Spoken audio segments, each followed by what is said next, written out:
Hi, my name is Casey Zinser, and I have chosen the topic of racism in America to talk about today. And the reason why I chose racism in America is because of just how prevalent racism is today in this country.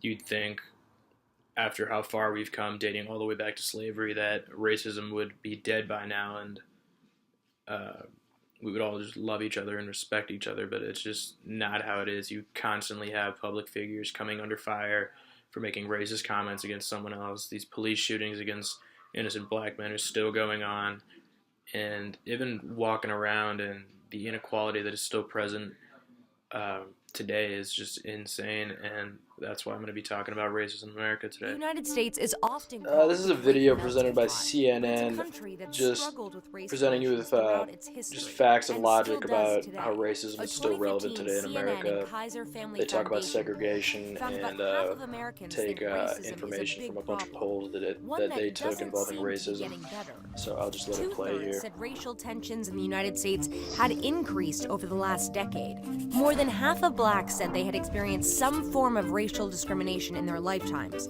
from being denied a job to fearing for their lives. About a third of whites and Hispanics reported similar experiences. Blacks and Hispanics were also far more likely than whites to say that they had been unfairly treated in the last month in a public place, such as a restaurant or in a store, because of their race. Segregation is still a reality as well, at work and at home. 60% of whites said their work colleagues were all or mostly white, and close to 70% of whites said either their social circle or their neighborhood was mostly white. When asked if certain factors, like discrimination, a lack of educational opportunities, and broken families, played a major role in the social and economic problems facing their communities, the majority of blacks and Hispanics said yes. But even so, there is optimism. A majority of blacks and Hispanics aged 18 to 34 say it's easier for them to achieve the American dream than it was for their parents. Only 31% of young white adults said the same. So yeah, that was just a little video clip put together by CNN, really going in depth on facts and logic on the presence of racism in America today. What I really liked about it was that they didn't only ask African Americans if they felt racism was still prevalent today. They actually went ahead and asked white people questions about who they affiliate with and who their friends are, and if their workplace is majority white. And you can see by the facts that not only is racism still prevalent in America, but so is segregation between the people. One of the polls taken in there was they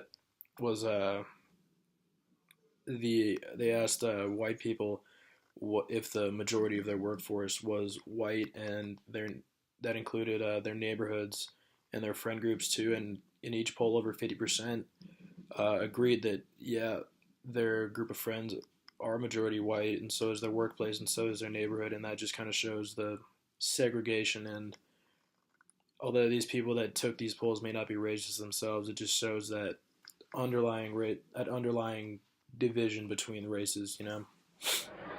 In this video clip I chose, it actually shows the protest that went on for the removal of the Confederate flag at the South Carolina State House.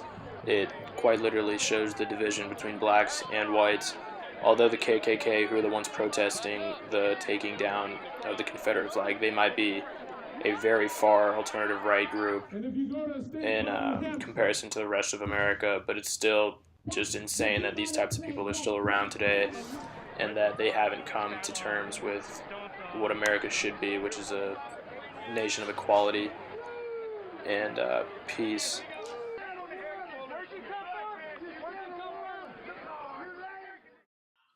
In J. Cole's song Be Free, he literally talks about breaking out of the chains that hold him, that oppress him as a black man. The lyrics actually go, all I want to do is take the chains off, all I want to do is break the chains off. And in verse 2, he says, can you tell me why every time I step outside, I see my N-words die? I'm letting you know that there ain't no gun they make that can kill my soul. Oh no. He literally talks about, refers to African Americans getting shot by the police in today's world, and actually includes an eyewitness account of the man sitting in the passenger seat of an incident where a police officer fired off rounds on the driver of an innocent black man with no rounds. And in Childish Gambino's song "This Is America," which you should hear playing in the background of this video track, Childish Gambino raps about his role as a black man and his life as a black man and how he perceives the role of the black man in today's society. The music video is probably the most powerful part about this song, but I chose to include the audio clip instead.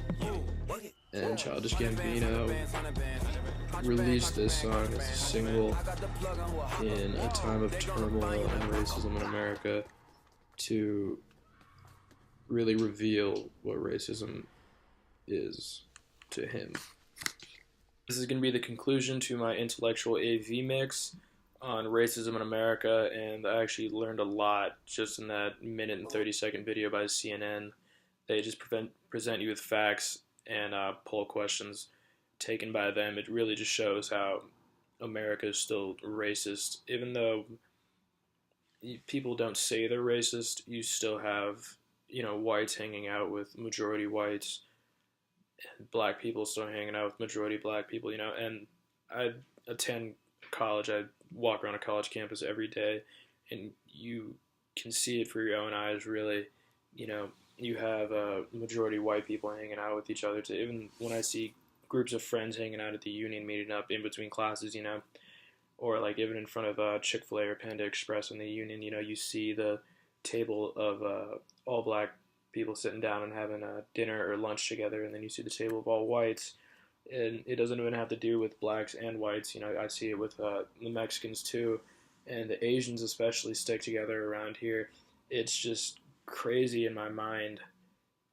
It's just crazy that this much segregation. I didn't even realize it until I started talking about it right now, just how segregated this school is actually.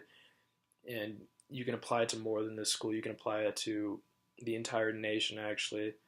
And then when you start heading, towards the Midwest and Texas and those states, I've seen it for myself too. It's even more segregated. I'd say the least segregated state in all of America is probably California, because California is just the biggest mixing pot in America. But even in New York, my roommate's from New York, and he tells me the same thing. Even all the different cultures and even religions stick together. So the Jews will stick together, and then you have not even the blacks, but like the different cultures of African American communities, such as the Haitians. They all stick together. It's just insane that we can't come together and just be one. And even in that KKK protest video I showed you, where they were protesting the Confederate flag being taken down, it's just crazy that they're that much passionate about the Confederate flag and what it represents. They say it represents history, but really it represents racism to them, and they don't want that to be taken away from them.